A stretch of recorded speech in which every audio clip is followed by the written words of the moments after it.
The moment heaven spoke his name, hell was already listening. Matthew 3:17. This is my beloved Son, with whom I am well pleased. A declaration, complete, final, spoken by the voice that scattered the stars into their places. And within days, alone, in a desert with no witnesses, another voice arrived to answer it. Matthew 4:3. If you are the Son of God? Hear the distance between those two sentences. God said, this is. The tempter said, if you are. A certainty, quietly reshaped into a question at the precise moment it mattered most. This is not a new maneuver. Long before desserts, in a garden with no shadows yet to hide in, the first lie wore the same shape. Genesis 3:1.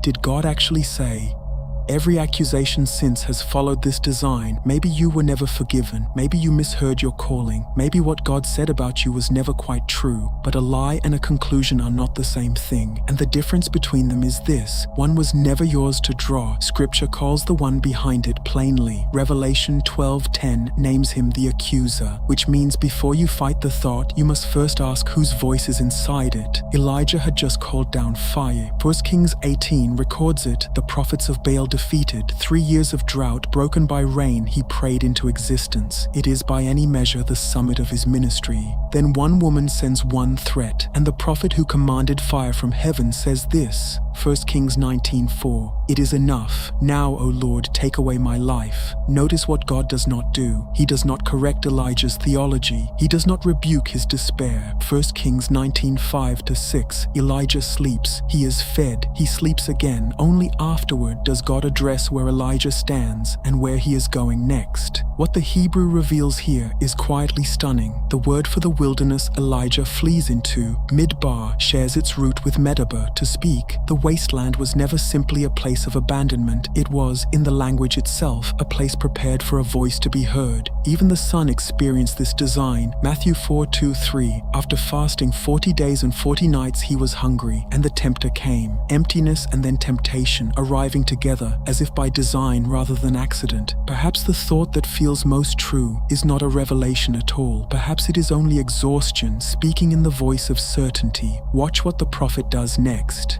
1 Kings 19:3, he left his servant there. Then, 1 Kings 19:4, he himself went a day's journey into the wilderness, alone by his own choosing. And alone, he arrives at a conclusion. 1 Kings 19:10, I, even I only, am left. A fact he believes that describes the world. Except it is not a fact. God answers him directly. 1 Kings 19:18, yet I will leave 7,000 in Israel who have not bowed to Baal. Elijah said, I am alone. God said, there are 7,000. Isolation had turned a feeling into a certainty it could not earn. There is a moment every person reaches, the door closed, the phone silent, the reasoning that says no one would understand this anyway. It sounds like self-sufficiency. It is often something else entirely. Scripture does not romanticize solitude without qualification. Hebrews 10:25 urges believers toward not neglecting to meet together, but encouraging one another. And even Christ, who withdrew often to desolate places to pray, as Luke 5:16 records, always returned. There is a difference between solitude that moves you toward God and isolation that moves you away from everyone who might tell you the truth. One produces intimacy, the other only produces an echo of your own voice, repeated until it sounds like a verdict. Here is the pivot that reframes everything that came before it. Satan does not always tempt a person away from their purpose. Sometimes he offers it to them early and on his terms. Matthew 4:8-9. All these I will give you if you will fall down and worship me. Kingdoms offered to the very king who came to inherit them. No cross in that offer, no Gethsemane, no obedience, only the outcome, detached from the path God had actually ordained for reaching it. This is the capstone that proves the entire thesis. What looks like an answered prayer is not always a message from heaven. Proverbs 14:12 warned of this long before the wilderness. There is a way that seems right to a man, but its end is the way to death.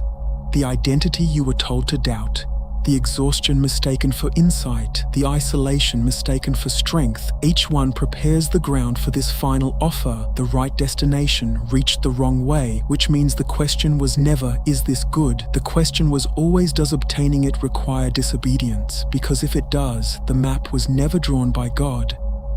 There is a courtroom scene in Zechariah that should unsettle every quiet accusation you have ever believed. Joshua the high priest stands in filthy garments, the failure visible, undeniable. Zechariah 3:1. Satan was standing at his right hand to accuse him. And then, without appeal, without negotiation, God speaks over the accusation. Zechariah 3:4. Remove the filthy garments from him. Behold, I have taken your iniquity away from you. This is the difference the enemy hopes you never learn to name. Conviction says, you did this, come back. Condemnation says, you did this, stay away. One is specific and leads to repair. The other is vague and leads only to hiding. 1 John 2:1 answers the courtroom directly.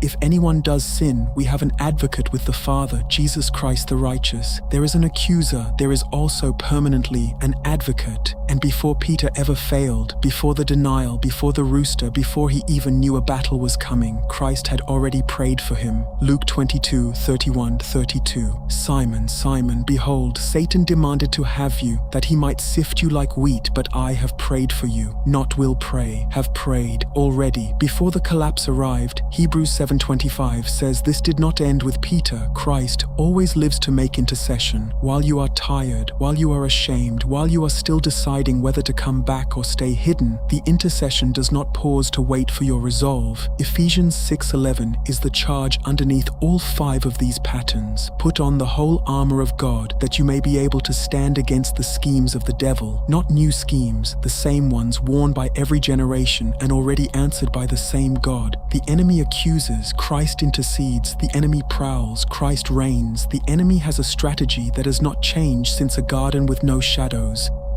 So here is what remains, long after this voice goes silent. The next thought that arrives disguised as your own conclusion, the one that questions what God already declared, or speaks loudest when you are most depleted, or convinces you that no one else needs to know. When that thought comes, will you recognize it as a pattern that has been named since Eden, or will you mistake it one more time for the truth about yourself?